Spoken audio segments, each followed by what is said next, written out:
Islamic Urdu Beta. بسم Like, الله share, الرحمن comment, الرحيم. subscribe.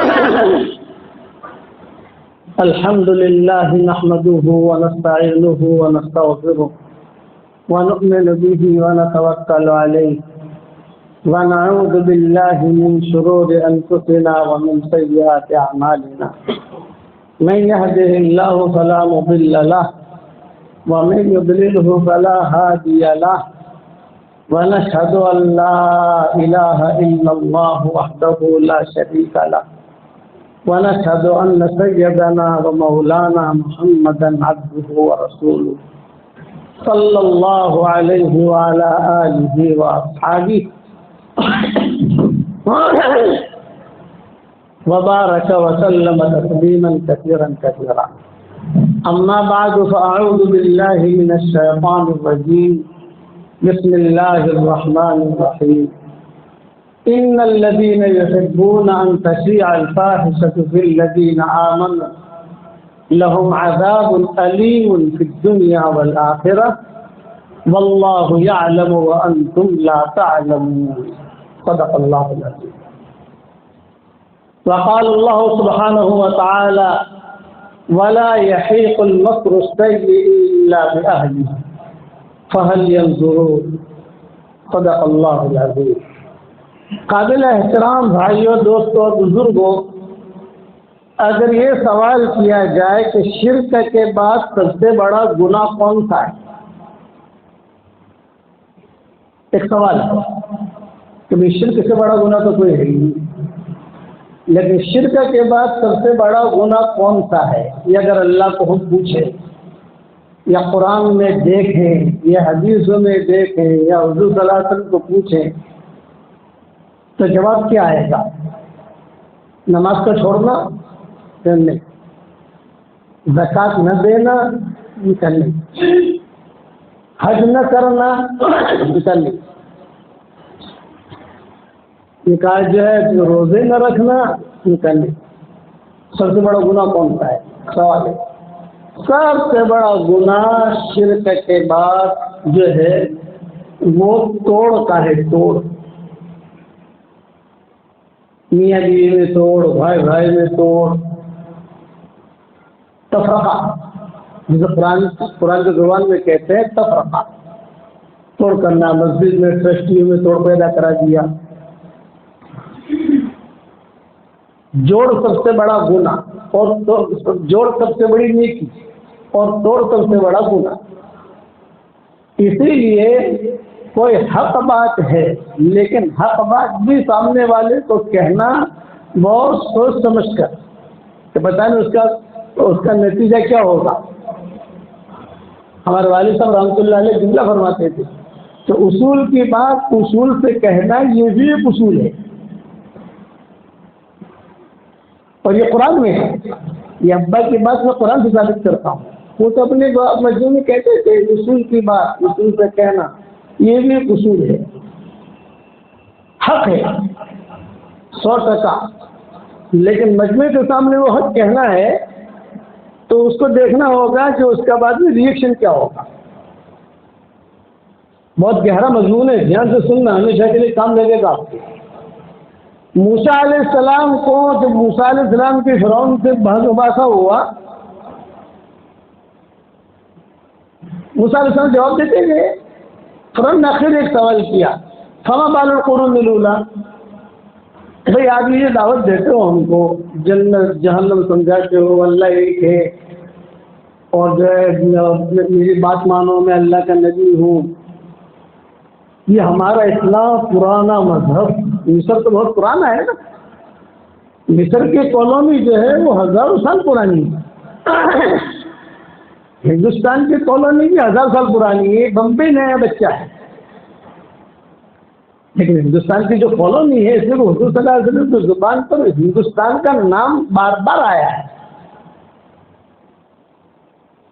بار بار حضور کی زبان پر ہندوستان کا نام آیا ہے. کان رجال الدین، بھائی یہ تو ایسے لوگ ہیں جیسے کہ ہندوستان کے لوگ ہوتے ہیں، یہ ہم نے فرمایا. تو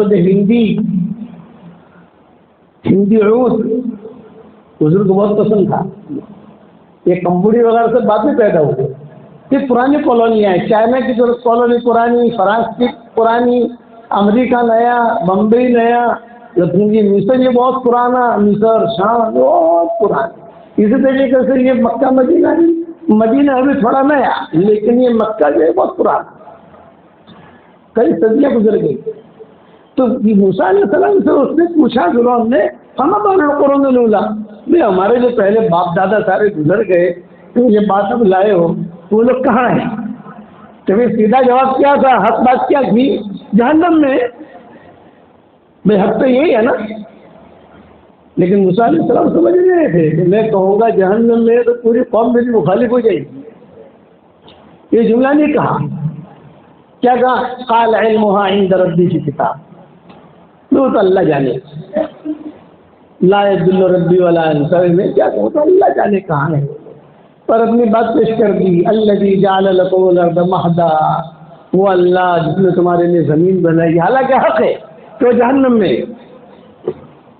حضور صلی اللہ علیہ وسلم نے میسرہ سے کہا جہنم میں. کیوں کہا جہنم میں؟ حضور نے وہ ایک آدمی تھا. میسرہ عرفات میں آیا اور عرفات میں آ کر حضور سے کہا تو میرے سیٹھی 23 سال کے اندر سب مرا گئے. وہ کہاں ہے؟ آپ نے بتایا وہ جہنم میں. تو ایک آدمی تھا. ایک آدمی کو کہنے میں فتنہ نہیں ہوتا، مجمع کے سامنے کہنے میں فتنہ ہوتا ہے. تو وہاں تو مصر میں تو مجمع تھا. تو حضور موسیٰ علیہ السلام نے کیا کہا؟ قال علمها عند ربی کی کتاب. یہ تو میرا اللہ ہے، میں نہیں جانتا. اس لیے آدمی توڑ کرنے سے بھی بچا ہے، توڑ کرانے سے بچا ہے. امام عمر رضی اللہ تعالیٰ عنہ کے سامنے میاں بیوی کے مسئلے آتے تھے، عورت چلتی تھی نا، میاں بیوی کے مسئلے بھی آتے تھے، تو عمر جو ہے وہ بال 5 منٹ کے اندر نہیں اٹھا دیتے تھے. اس کو زیادہ اس کو لمبا مت کرو، ہمیں جوڑ کر کے چلنا ہے. لمبا مت کرو، جوڑ کر کے چلنا ہے. اس لیے حضور صلی اللہ علیہ وسلم نے حضرت علی سے ایک مرتبہ فرمایا کہ علی 2 آدمی بہت بڑے بدبخت ہیں. 2 آدمی، ایک صالح علیہ السلام کے اٹھنے کا قاتل اور ایک علی ایک تیرا قاتل. اور یہ فرمایا کیا حشر کے میدان میں ابو جہل، ابو لہب، امیہ بن خلف، ان سب سے زیادہ عذاب ہوگا. صالح علیہ السلام کے اٹھنے کا قاتل وہ مضمون میں چھوڑ دیتا ہوں، کیوں ہوگا؟ حضرت علی کا قاتل یہ کون تھا؟ عبد الرحمن ابن ملجم، بہت بڑا پیر تھا، ذاکر شاذی، اتنا بڑا آدمی مسلمان. اور حضور صلی اللہ علیہ وسلم کیا فرما رہے ہیں؟ قیامت کے میدان میں ابو جہل سے، ابو لہب سے، امیہ بن خلف سے، قارون کا جملہ بھی آتا ہے. حالانکہ قارون تو پرانا زمانے کا گزر گیا ہے. ان سے زیادہ عذاب ہوگا. فرعون، قارون، حامان، یہ تو پکے مشرک تھے. یہ تو مشرک نہیں تھا، یہ تو بہت بڑا ذاکر شاذ تھا آدمی. حضور نے فرمایا 14 کا چاندنا تھا اور حضور نے کہا کہ علی یاد رکھنا تیرا جو قاتل ہے اس کو حشر کے میدان میں اب قارون، ابو جہل، فرعون، بڑے بڑے جو گنہگار گزرے ان سب سے زیادہ عذاب مشرکی. ایک تو گنہگار مسلمانوں میں ہوتے ہیں اور ایک مشرکین میں ہوتے ہیں، تو مشرکین میں زیادہ خطرناک ہوتے ہیں تو ان کے پاس شرک کا گناہ نہیں ہے. تو عبد الرحمن ابن ملجم تو پیر تھا، خانقاہ چلاتا تھا، پیر صاحب تھے وہ. جیسے بلم ابن باورہ پیر صاحب تھے، قرآن ان کا قصہ آیا. بلم ابن باورہ 9 پارے میں قصہ آیا، بَتْلُ عَلَيْهِمْ نَبَأَ الَّذِي آتَيْنَاهُ آيَاتِنَا فَانسَلَخَ مِنْهَا فَأَتْبَعَهُ الشَّيْطَانُ فَكَانَ مِنَ الْغَاوِينَ. یہ بلم ابن باورہ. اور حضرت علی کا قاتل یہ عبد الرحمن ابن ملجم پیر صاحب. میں سمجھانے کے لیے کہہ رہا ہوں. اب علماء تعجب میں پڑ گئے کہ حضرت علی کے قتل کے بعد اتنا زیادہ عذاب اس کو کیوں کہا؟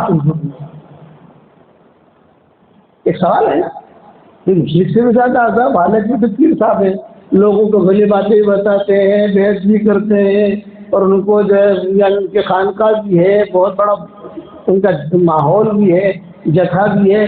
تو علماء نے اس کی تشریح لکھی ہے. کہ حضرت علی کے انتقال کے بعد امت میں توڑ پیدا ہو گیا اور وہ توڑ قیامت تک چلے گا. جب تک حضرت علی زندہ تھے امت میں اتنا توڑ نہیں تھا. وہ توڑ دیکھو حضرت علی کے انتقال کے بعد شیعہ بھی پیدا ہو گئے, رافضی پیدا ہو گئے, گوری پیدا ہو گئے, کرسناشری پیدا ہو گئے. یہ سارے حضرت علی کے انتقال کے بعد ٹوٹے ہیں طبقے. ایک طبقہ یہ چلا, یہ چلا, یہ چلا, یہ چلا, پانی یوں چلا, یوں چلا, اس لیے اس کو زیادہ عذاب ہوگا. اچھا, جب اسے پکڑا گیا, یہ پکڑا گیا تھا عبد الرحمن ابن ملجم اس کا نام تھا, یہ پکڑا گیا, باطن میں بھاگا, کوشش کی لیکن صحابہ پیچھے بھاگے اور بات کر گئے, اس کو پکڑ لیا اور پکڑ کر لائے تو صحابہ نے کہا کہ تجھے کس سے پیسے دیے تھے یہ کام کرنے کے؟ پھر تو نے حضرت علی کو قتل کیا, شہید کیا, تو خاموش رہا. تو جیسے ریمائنڈ پر لیتے ہیں نا, تو کتاب میں لکھا ہے کہ ریمائنڈ پر لیا, اس کو بولتا نہیں تھا. پھر جو اس کو انگلیاں کاٹی, ایک انگلی بول کس نے کہا, تاکہ ہمیں پتا چلے کہ پیچھے کون سی طاقت ہے جو طاقت نے اتنا بڑا کام کروایا, تو پیچھے کون ہے جو اتنا بڑا کام ہو گیا. اور صحابہ میں 2 ٹکڑے ہو گئے. 2 ٹکڑے کے بعد وہ ٹکڑے بڑھتے ہی گئے, پھر جڑے نہیں, وہ اور اب تک بڑھ ہی رہے ہیں. آج جس کو جگہ مل گئی وہ پیر بن جاتا ہے. آج جس کو جگہ مل گئی تو پیر, لوگ تو بیوقوف ہوتے ہیں, وہ ظاہر ہوتے ہیں, انہیں پتہ نہیں ہوتا کہ یہ صحیح ہے کہ یہ غلط ہے. صرف بات چل جانا یہ کافی نہیں ہوتی. دکھنے کے لیے تو مرے ہوئے چوہے بھی دکھ جاتے ہیں. ہم نے ملکوں میں دیکھا ہے کہ مرے ہوئے چوہے لوگ اسے بھی خریدتے, کہ مرے ہوئے سانپ لوگ اسے بھی خریدتے. تو علماء نے لکھا ہے کہ حضرت علی کے انتقال کے بعد امت میں توڑ پیدا ہوا اور قیامت تک توڑ چلتا رہے گا. اب تک وہ توڑ ختم نہیں ہوا. ولا تفرقوا, ہم نے پہلے ہی کہا تھا بھی ٹوٹنا مت, جمے رہنا. قرآن میں اب اس کو مارا, جب مارا تو ایک صحابی نے کہا ایک کام کرو, یہ بولتا نہیں ہے, اس کی زبان کاٹو. ہاں بھائی ہاں, لاؤ کیسے لاؤ, زبان پکڑی کاٹنے کے. اچھا بولتا ہوں, بتاتا ہوں بھائی, بتاتا ہوں. اچھا بھائی بتاتا ہوں. میری زبان مت کاٹو آپ, میں بتاتا ہوں مجھے کس نے پیسے دیے, کیا ہوا کیا.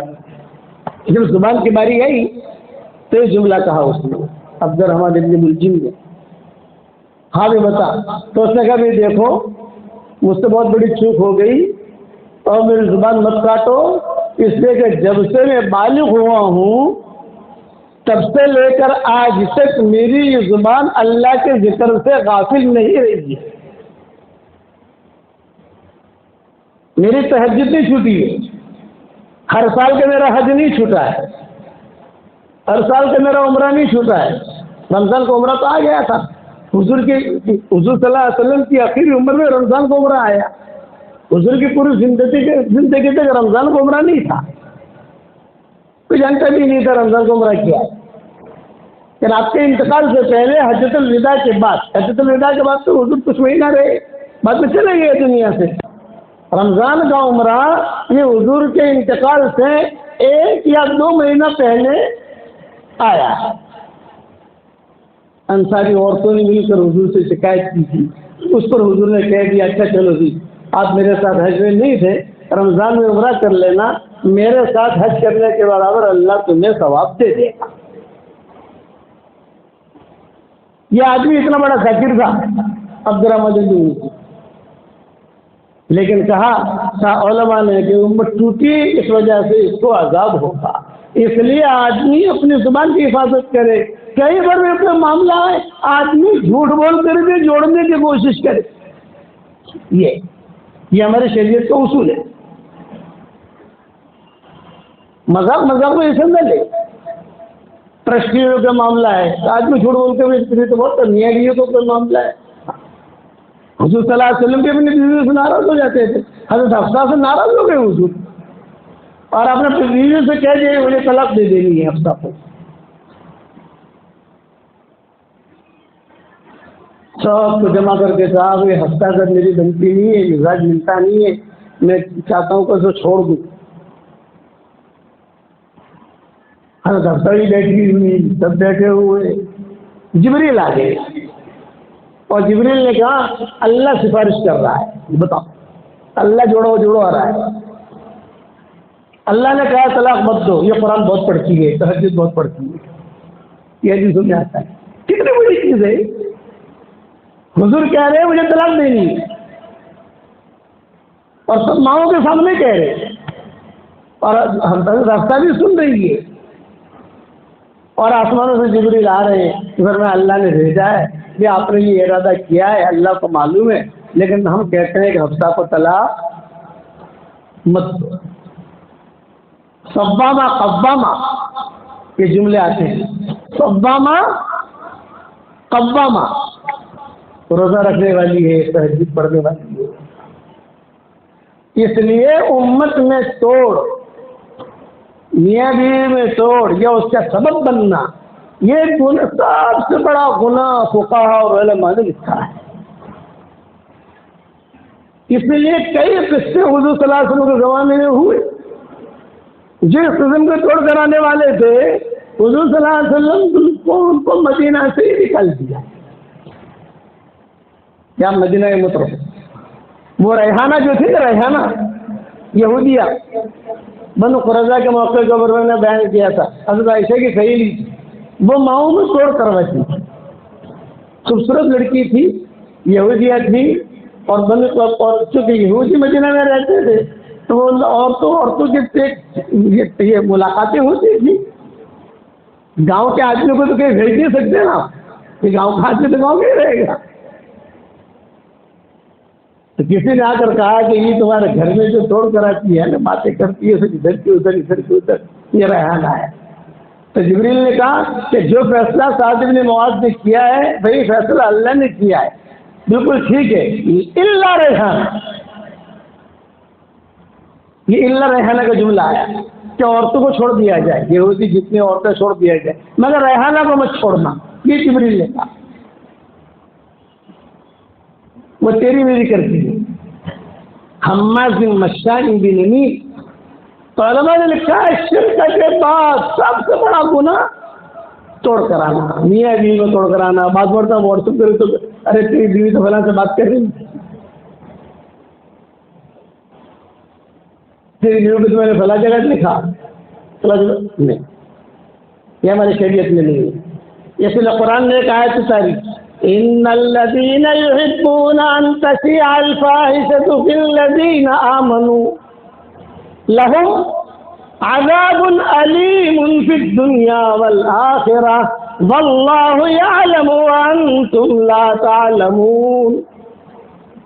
جو لوگ مسلمانوں میں توڑ کراتے ہیں، جہاں چاہتے ہیں کہ ابھی آپس میں توڑ ہو، يحبون ان تشيع الفاحشة، برائیاں پھیلے مسلمانوں کے اندر.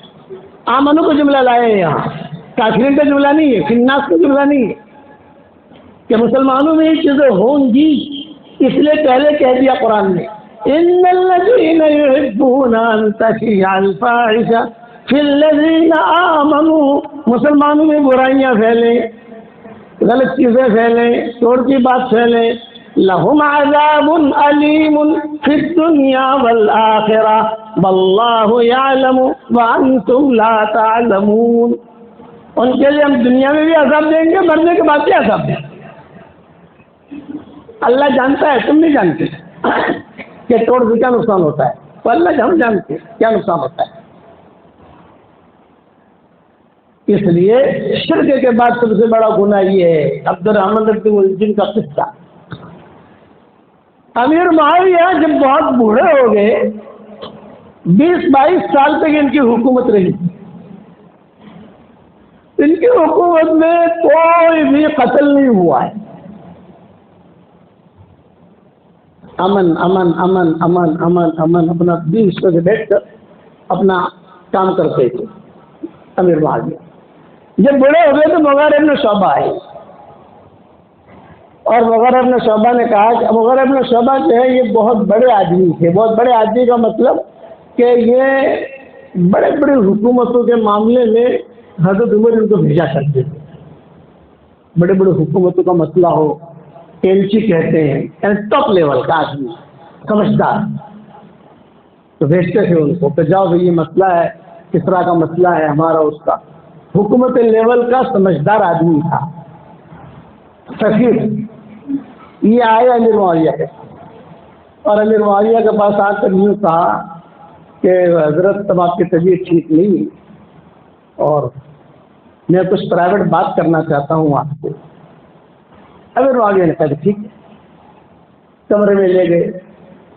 یہ کہا یہ بات میرے بعد میں کتابوں میں باتیں تو بعد میں آئی نا, ابھی تو راز ہے ان کا کہ میری رائے یہ ہے کہ اب آپ کی طبیعت ٹھیک نہیں ہے تو آپ اپنے مرنے کے بعد یزید کو اپنا جانشین بنا دیجیے اور لکھ دیجیے آپ, اور لوگوں کے ہاتھ تربیت کروا لگے. اس میں جو لکھا ہے میرے مرنے کے بعد اس کا ہاتھ تربیت کر لینا. یزید شکار گیا ہوا تھا. یزید کیسا آدمی تھا وہ آپ جانتے ہو, لیکن اس کا بیٹا یزید تھا. یزید کا بیٹا یزید وہ بہت اچھا تھا. تو امیر معاویہ نے جواب دیا کہ اتنے بڑے اقرام و حکومت کہاں کہاں پھیل گئی ہے, ہندوستان تک حکومت پھیل گئی ہے مسلمانوں کی, یہاں تک لوگ مسجدیں بننے لگا. میں یہ کام کروں گا تو امت میں انتشار ہوگا. امیر معاویہ نے کہا, وہ مغیر بن شعبہ نے کہا کہ نہیں ہوگا, بلکہ اگر آپ نے طے نہیں کیا تو ہوگا. یہ مغیر بن شعبہ نے کہا. ٹھیک ہے, تو ایک بہت بڑا خطیب تھا اس زمانے میں. علماء نے لکھا ہے کہ اس سے بڑا خطیب کوئی نہیں, اب تک کوئی پیدا نہیں ہوا, کہ وہ مختصر بات میں لوگوں کو سمجھا دیتا تھا. خطیب آدمی بیان کرے, لیکن بیان ایسا کرے کہ سامنے والے کو آدھا سمجھ میں آ رہا ہے آدھا سمجھ میں نہیں آ رہا. نہیں, وہ دو جملے میں سمجھا دیتا تھا. امیر معاویہ نے تاریخ طے کی اور تاریخ طے کر کے سب لوگوں کو بلایا جو بھی ذمہ دار تھے اپنے محل میں, اور وہ خطیب کو ہی بلایا اور خطیب کو کہا 2 منٹ کے اندر یہ بات سمجھا دے بھائی. تیسری منٹ نہیں ہونی چاہیے, تیسری منٹ ہوگی تو تجھے قتل کر دیا جائے. وہاں بادشاہوں کا ایسا ہوتا تھا, 2 منٹ میں سمجھا دی وغیرہ کی بات. چنانچہ مغیر ابن شعبہ یہ بڑے آدمی تھے, یہ کرسی پر بیٹھے, یزید کرسی پر بیٹھا, امیر معاویہ کرسی پر بیٹھے, اور سارے بڑے بڑے ذمہ دار جو تھے وہ کرسی پر بیٹھے. اور یہ خطیب صاحب آئے. نہ میں بھول رہا ہوں نہ اس کا کیا تھا, یاد نہیں ہے, بہت سال ہوئے قصہ پڑے ہوئے, اور بیان میں کہا بھی نہیں ہے میں نے, نہ تو بھول جاتا ہے, لیکن ہے یہ قصہ. وہ آئے, جب آئے تو لوگ ان کو دیکھ کر خوش ہوتے تھے, بڑا خطیب ہے, تو زبردست آدمی ہے یہ. تو اس نے 2 منٹ میں کیا کہا, یا ایھا الناس ھذا امیرکم بعد وفاتی ھذا امیرکم اسمعوا واطیعوا والا نقتلکم. اے لوگوں, امیر معاویہ ابھی تمہارا امیر ہے, اس کے مرنے کے بعد یہ یزید تمہارا امیر ہے, بات مان لو دستخط کر لو, اور اگر نہیں مانو تو ہم آپ کو قتل کر دیں گے. یہ کہہ کر السلام علیکم کہتے وہ چلا گیا. سارا مجمع سمجھ گیا کہ بھائی انہوں نے یہ بات طے کی ہے. سب نے بات مان لی. 6 آدمی تھے جنہوں نے مخالفت کی. کتنے لوگوں نے بھائی, ارے بتاؤ تو صحیح یار, 6 آدمی تھے. ایک عبداللہ ابن عمر, عبداللہ ابن عباس, عبداللہ ابن زبیر, امام حسن, اور عبداللہ ابن عمرو ابن عاص. یہ سب عبادلہ ہیں, بڑوں کے بیٹے ہیں, صاحبزادے ہیں سب. ان کے ساتھ بھی مجمع تھا. ان لوگوں نے کہا کہ نہیں, ان کو تو امیر مانتے ہیں لیکن ان کو امیر نہیں مانتے. اب بات تھوڑی اختلاف کی ہوئی نا, سارا مجمع تیار ہو گیا لیکن 6 بڑے بڑے تیار نہیں ہوئے. نہیں, امیر معاویہ نے مغیر بن شعبہ سے پوچھا کہ جواب دے جو اختلاف ہو گیا. مغیر بن شعبہ نے کیا کہا, یہ 6 ہے لیکن کوئی ویلیو نہیں ہے, آپ کہہ دو کوئی بات نہیں, مت مانو, آپ اتنا کہہ دو مت مانو, یزید رہے گا. تو انہوں نے کہا نہیں مانتے، وہ چلے گئے، مدینہ آ گئے، مکہ چلے گئے، کوفہ چلے گئے جہاں. اب حضرت معاویہ کا انتقال ہو گیا. یزید آیا. جب یزید آیا تو ظاہر بات ہے کہ سب نے تو بیعت کر لی، سب نے تو سب کیا تھا نا بے امیر ہمارا امیر. یہ 6 کا مسئلہ آیا، یہ کیا کرتے ہیں؟ تو ان 6 میں سے 4 نے بھی بیعت کر لی، 2 نے خالی نہیں کی. جب 4 نے بیعت کی تو لوگوں نے کہا تھا کہ اتنے بڑے مجمع میں تو تم نے مخالفت کی تھی اور اب بیعت کر رہے. بولے بھائی لوگ قتل ہوئے، اس سے زیادہ اچھا یہ ہے کہ ہم بیعت کر لیں. عورتیں بیوائیں ہو، بچے یتیم ہو، اختلاف ہو، لوگ مریں، لوگ غیبتیں کریں، لوگ ٹوٹیں، بھی اس سے اچھا ہے کہ ہم بیعت کر لیں. 6 تھے، 1 کا تو بیچ میں انتقال ہو گیا، یعنی امیر معاویہ کے زمانے میں انتقال ہو گیا. اب 5 رہ گئے، تو 5 میں سے 4 نے گویا کہ بیعت کر لے، 1 رہ گیا. اب یہ کیا کرے گا؟ تو مگر اپنا شبہ کہتے تھے کہ یہ حکمت، یہ ایک آدمی کیا کرے گا؟ کچھ نہیں کرے گا. ایک آدمی جیسا تو وہاں ہو گیا سارا کا سارا. پھر ہوا جو ہوا، بعد میں بات چلی عبداللہ ابن زبیر کا جو معاملہ ہوا مکہ کے اندر، امام حسین کا جو معاملہ ہوا، امام حسن جو ہے مدینہ منورہ میں یہ انہوں نے جو زیادہ چھڑائی ہوئی، بہت کچھ آگے بڑھا. تو امام حسن نے امیر معاویہ کو خود خط لکھا، بھائی مجھے خلافت نہیں چاہیے، کرسی نہیں چاہیے، مجھے عمارت نہیں چاہیے، مجھے کچھ نہیں چاہیے، مہربانی کرو آپ تو سال میں مجھے اتنے پیسے دے دینا، میں مزے کے ساتھ زندگی گزاروں گا. یہ امام حسن انہوں نے کہا مجھے کچھ نہیں چاہیے. لیکن خیر پھر ان کو بھی زہر دیا گیا. وہ قصے ہیں لمبے، اس لیے علماء نے لکھا ہے شرک کے بعد سب سے بڑا گناہ کسی گھر میں توڑ کرانا ہے. توڑ کرانا یا کرنا، یہ اس کی سازش سے کرنا. اس کو قرآن نے جملے میں کہہ دیا وَلَا يَحِيقُ الْمَكْرُ السَّيِّئُ إِلَّا بِأَهْلِهِ. جو بھی آدمی بری تدبیر کرے گا اللہ تعالیٰ کہتے ہیں کہ اس پر واپس لوٹائیں گے. حکمت بہت ضروری ہوتی ہے. حضرت موسیٰ کا قصہ یاد رکھنا، حضرت موسیٰ علیہ السلام نے بالکل نہیں کہا وہ جہنم میں، ارے کہتے ہیں جہنم میں، وہ تو جہنم میں. سارے مصر مخالف ہو جاتا، اچھا خاصے بنی اسرائیل مخالف ہو جاتے کہ بنی اسرائیل کے باپ دادا بھی تھے. تو کہا ہمارے باپ دادا بھی جہنم میں. موسیٰ علیہ السلام نے کہا نہیں، علمھا عند ربی کی کتاب. یہ باتیں حکمت سے کہی جاتی ہے. قاضی صاحب تھے، وہ جو ہے نکاح بڑھاتے تھے، پر نکاح بڑھانے کے بعد وہ جو نکاح بڑھانے کی فیس لیتے تھے. تو علماء نے لکھا ہے کہ وہ ایک آدمی کا نکاح بڑھایا، انہوں نے نکاح بڑھانے کے بعد جو اس سے کہا فیس دے، جیسے کتنے پیسے تھے؟ ارے بھائی جتنی خوبصورت دلہن ایسی اتنی فیس. یہ دلہن تو خوبصورت ہی ہوتی ہے نا، جتنی خوبصورت دلہن اتنی کی دلہن سامنے بیٹھی ہوئی تھی. تو اس نے نکال کر 100 روپئے دیے. کئی سب ارے یار اتنی خوبصورت دلہن سے تیرا نکاح بڑھایا اور تو مجھے خالی 100 روپئے دے رہا ہے. دلہن اتنا نکاح بڑھایا تو کچھ زیادہ دے 100 روپئے. تو اس نے کہا میری دلہن کا چہرہ دیکھ لو آپ. وہ چہرہ دیکھا تو قاضی صاحب نے 50 روپئے واپس کر دیے. یہ لے بھائی لڑائی مت کرنا، 50 واپس لے لے. وہ حکمت والا تھا، 50 بھی نہیں دینا دے گا لیکن 50 واپس لے لے. اس لیے حکمت جو ہے بہت بڑی چیز ہوتی ہے.